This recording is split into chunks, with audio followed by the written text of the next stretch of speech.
உலகம் எது நல்லா இல்லைன்னு சொல்லுதோ அப்பா அதை அழகா பாப்பாரு. அப்புறம் என்ன, மத்த கடவுளுக்கு அவருக்கு என்ன வித்தியாசம்? அது ஒண்ணுதான் வித்தியாசம்.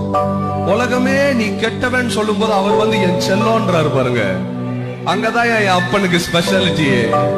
உலகமே சொல்லுது டேய் நீ நல்லவன் கிடையாது, நான் சொல்றேன் நான் நல்லவன் கிடையாது.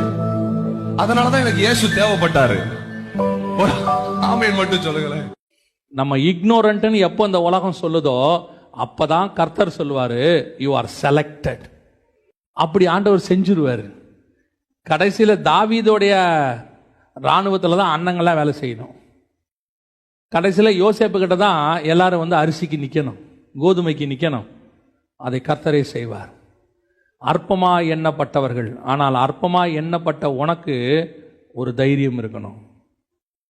இவங்க என்னை அற்பமா நினைக்கிட்டோம், ஆனா என்னை அற்புதமாய் நினைக்கிற ஒருத்தர் இருக்கிறார். அவங்கள அழகா செஞ்ச ஆண்டவர் தான் என்னை அற்பமா செஞ்சார். ஏன் அற்பமா செஞ்சார் தெரியுமா? இந்த அற்பத்தையே நான் எப்படி அதிசயமாய் மாத்திரேன் பாருன்றதுக்கு தான் கர்த்தர் உன்னை என்னையும் அற்பமா செஞ்சார்.